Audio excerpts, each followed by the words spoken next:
Twelfth CBSE board term 2 decoded. नमस्ते बच्चों, मेरा नाम है विवेक तापड़िया और यहाँ पर मैं एलन के बोर्ड डिवीज़न की तरफ से आप लोगों को इस वीडियो में ये गाइड करने आया हूँ last time tips and tricks बताने, जिससे कि आप अपने स्कोर को थोड़ा और राइज कर सकें।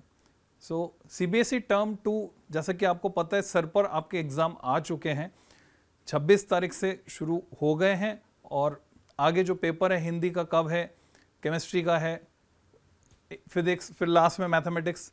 तो बच्चों ज़्यादातर बच्चों के पास 5 या 6 सब्जेक्ट में उनको प्रिपेयर करना होता है, कुछ बच्चे 6 सब्जेक्ट में भी एग्ज़ाम देते हैं। तो मेन सब्जेक्ट की अगर हम बात करें PCMB यानी physics, chemistry, maths, biology, English, Hindi और फिजिकल एजुकेशन, तो काफ़ी बच्चे इसके अंदर कवर हो जाते हैं। तो इन सभी सब्जेक्ट्स को लेकर अगर एक कॉमन व्यू पॉइंट हम बनाएं और उसको लेकर चलें, तो क्या स्ट्रेटजी हमारी रहनी चाहिए जिससे कि हम बोर्ड में हाई स्कोर कर सकें। तो काम बड़ा आसान है, थोड़ी सी अवेयरनेस आपको चाहिए। तो थोड़ी सी अवेयरनेस के साथ ये बड़ा आसानी से जो 95% वाले वो 100% तक जा सकते हैं, और जो अभी सोचकर बैठे कि कुछ भी तैयारी नहीं हुई है तो वो आसानी से पासिंग मार्क्स के ऊपर फर्स्ट डिवीज़न मार्क्स ला सकते हैं। तो तरीका क्या होगा वो समझते हैं। तो सबसे पहली बात जो है बच्चों, इसमें मैं आपको ये कहूँगा कि जो कुछ अभी तक आप तैयार कर चुके हैं, मान लीजिए जैसा भी हुआ वो बहुत अच्छा हुआ, just you have to presume और वी कैन से अज्यूम। तो आपने प्रिज्यूम कर लिया वो बहुत अच्छा हुआ, जो अभी हो रहा है वो भी बहुत अच्छा हो रहा है, और जो अब तैयारी होने वाली है निश्चित रूप से बहुत अच्छी होगी। किसी भी तरह की नेगेटिविटी अगर आपके दिमाग में है तो उसको आप बिल्कुल निकाल के फेंकिए बाहर, यानी पूरे पॉजिटिव हो जाइए। जैसे सांस आ रही है तो सांस के साथ साथ पॉजिटिविटी अपने अंदर भर लीजिए। तो बच्चों, जब हमने ये सोच लिया सब कुछ अच्छा होने वाला है, तो अब इसका तरीका हमें पता होना चाहिए कि कैसे। तो एग्ज़ाम के पहले क्या करना है, एग्ज़ाम के दौरान क्या करना है, सारी बातें मैं आपको बताने वाला हूं। और इस वीडियो के आखिर तक पहुंचते पहुंचते आप देखेंगे कि हर सब्जेक्ट में 4 क्वेश्चन रिवील हो जाएंगे, यानी आपको पता होंगे कैसे समझते हैं बच्चों। मैं आपको बता दूं कि मैं 1992 से डील कर रहा हूं बोर्ड को, तो जो पैटर्न हमने देखा है उसके हिसाब से मैं आपको गाइड करने जा रहा हूं। तो क्या क्या रिसोर्सेज आपके पास होने चाहिए। डेफिनेटली जो कुछ भी तैयारी आपने की, एनसीईआरटी आपने प्रिपेयर की ही होगी हर सब्जेक्ट में। तो एनसीईआरटी में आपको ध्यान रखना है, कुछ हाईलाइटेड यानी बोल्ड लेटर्स में लिखा होता है, कुछ इटैलिक्स में तिरछे अक्षरों में लिखा होता है, और बहुत सारी जगह लिखा होता है नोट दैट, ये लैंग्वेज आती है। जहां भी ये लैंग्वेज आ रही है वहां अंडरलाइन कर लीजिए।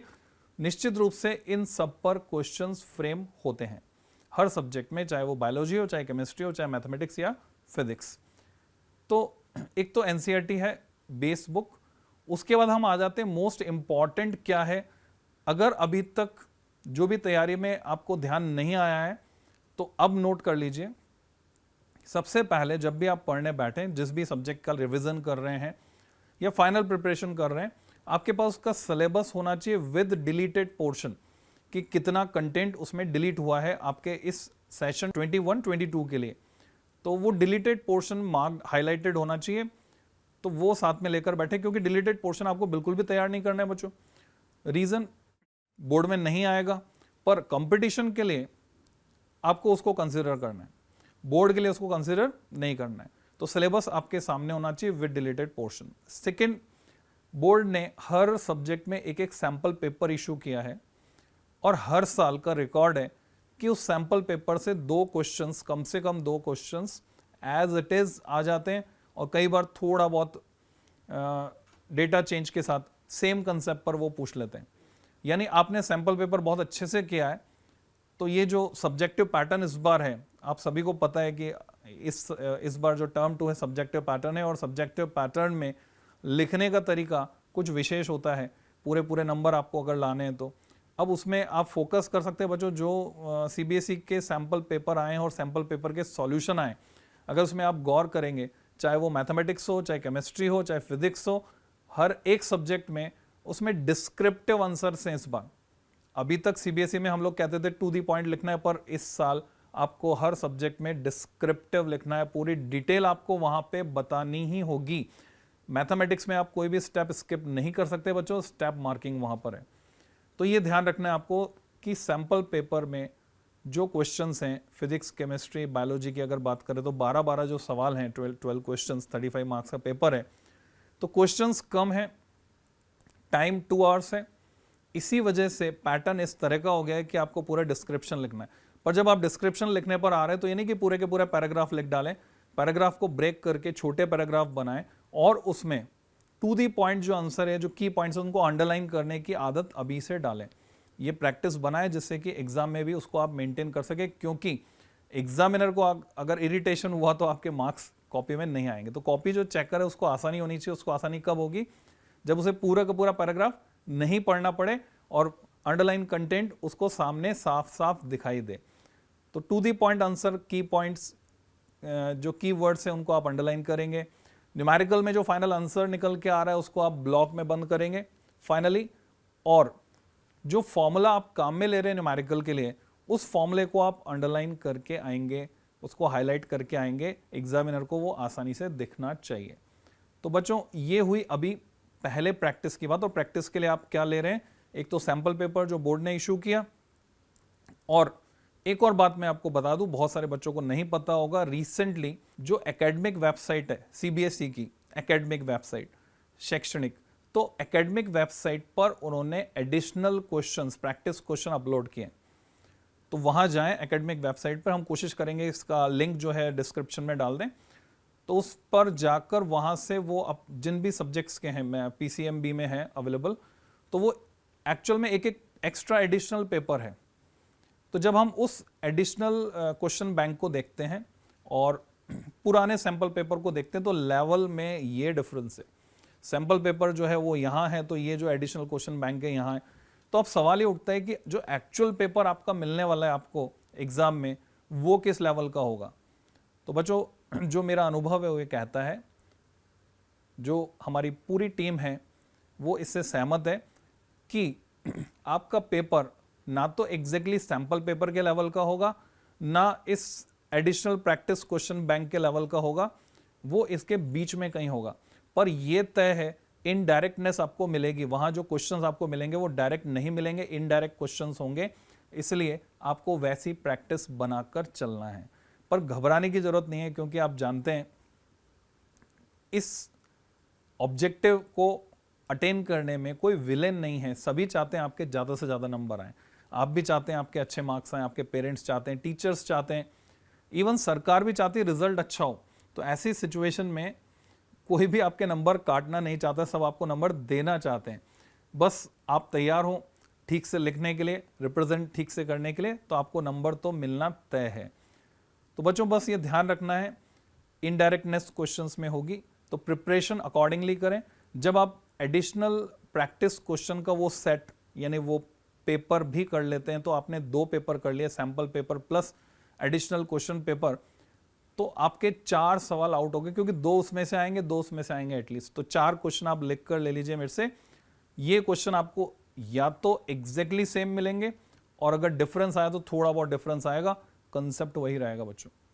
तो अगर आपने ये 3-3 बार अच्छे से लगा लिया दोनों पेपर, इनके जो क्वेश्चंस हैं इनमें इन्वॉल्व, उनके कंसेप्ट्स को अच्छे से प्रिपेयर कर लिया, जो डायग्राम्स आ रहे हैं, बायोलॉजी में डायग्राम्स हैं, फिजिक्स में डायग्राम्स हैं, जो ग्राफ्स आ रहे हैं उनको लिख लिख के अच्छे से तैयार कर लिया, केमिस्ट्री में जो फॉर्मूले आ रहे हैं, जो भी पूछा गया है, तो काम बन जाएगा। मैथमेटिक्स में भी आपको ध्यान रखना है कौन से मेथड काम में लेने हैं, कौन से मेथड काम में नहीं लेने हैं।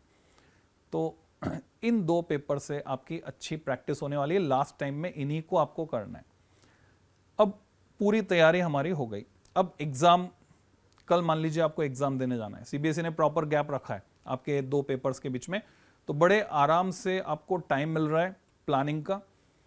पर आपको ध्यान रखना है, जिस दिन पेपर है उसके एक दिन पहले खाने पीने में कोई भी जंक फूड आपको नहीं खाना है। जो भी आप खाना खा रहे हैं उसमें विशेष ध्यान रखना है, वो हल्का फुल्का खाना होना चाहिए, हेल्दी फूड होना चाहिए। दूसरी बात, पानी का विशेष ध्यान रखना है। अगर आप ध्यान नहीं रख पाते हैं तो नाप कर 4 बॉटल भर लें, 1-1 लीटर की, 4 लीटर कम से कम आपको कंज्यूम करना ही करना है। इसका बहुत बड़ा इंपैक्ट आता है, आप खुद एक्सपेरिमेंट करके देख सकते हैं। क्या करना है, जब आप बैठे हो, पढ़ रहे हो, 1 गिलास भर के पानी लेना और उसको घूट घूट करके मुंह में घुमाकर पीना और आधा घंटा कम से कम लगाना 1 गिलास पानी को खत्म करने में, और महसूस करना एनर्जी लेवल में क्या बूस्टअप आपको मिलता है इस एक्टिविटी से, एक्सरसाइज से। ये आप एग्जामिनेशन हॉल में भी कर सकते हो। पानी की बोतल अगर आपके पास वहां रखिए तो एनर्जी लेवल मेंटेन करने के लिए आप बीच बीच में पानी का घूंट भरते रहो, क्योंकि गर्मी के दिन है बच्चों, 10:30 से 12:30 आपको पेपर देना है, वहां कोई एसी तो मिलेगा नहीं आपको एग्जाम हॉल में।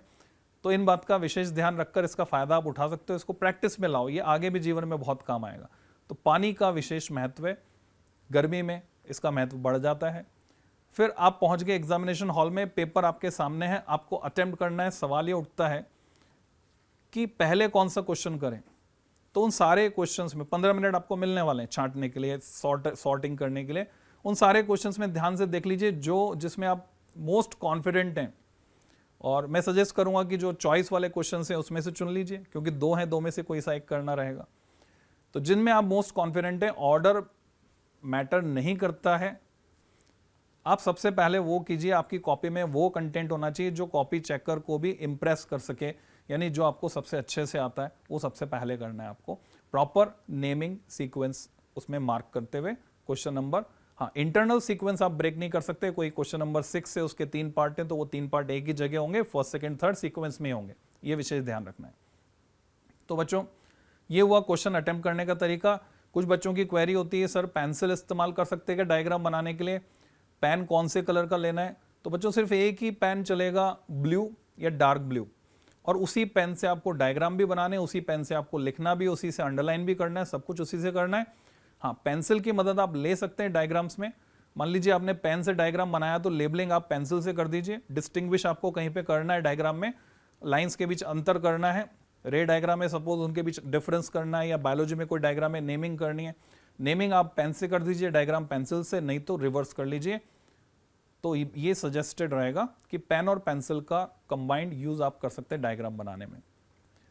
फिर डायग्राम्स के बारे में मैं क्लियर कट ये कहना चाहूंगा, बहुत अच्छे से प्रैक्टिस करके जाएं, because diagrams are the direct source of marks, चाहे वो कोई सा भी सब्जेक्ट हो, जिसमें भी जहां भी डायग्राम बन सकता है, स्पेशली बायोलॉजी में और फिजिक्स में। फिजिक्स में रे डायग्राम्स आपको बहुत अच्छे से तैयार करने ही करने।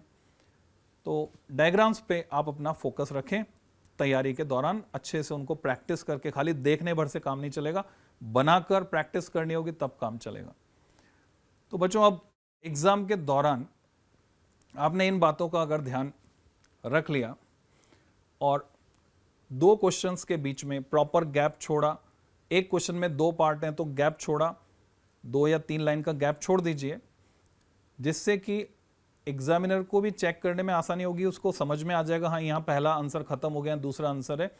और दूसरी बात, इन केस कुछ चीज आपको बाद में याद आ गई और आपने वहां गैप छोड़ा हुआ है तो आप वहां लिख सकते हैं बाद में। तो प्रैक्टिस इसी तरह की आपको बनानी है, रिप्रेजेंटेशन अकॉर्डिंगली होना चाहिए। जो भी एडमिट कार्ड में इंस्ट्रक्शंस लिखे हुए आए हैं उनको ध्यान से पढ़ना है, उनको फॉलो करना है, उसको बिल्कुल भी ओवरलुक नहीं करना है, क्योंकि वहां पर कोई समझौता नहीं किया जाएगा। तो जो डॉक्यूमेंट्स चाहिए वो चाहिए, पहले से सारा तैयार करके वहां पर जाएं, टाइम से पहले पहुंचें। और बच्चों आखिर में मैं ये कहना चाहूँगा कि हम आप लोगों से संपर्क में रह पाएंगे यूट्यूब चैनल के थ्रू। तो जिन भी बच्चों ने अभी तक एलन का यूट्यूब चैनल सब्सक्राइब नहीं किया है वो सब्सक्राइब कर लें और रेगुलरली ट्यून रहें। जो भी अपडेट आपको मिलेंगे, ऑथेंटिक अपडेट, वो सारे इसी के थ्रू आपको मिलेंगे। सो हम आगे भी आपको अपडेट करते रहेंगे। So students, happy learning and wish you all the best for your exams.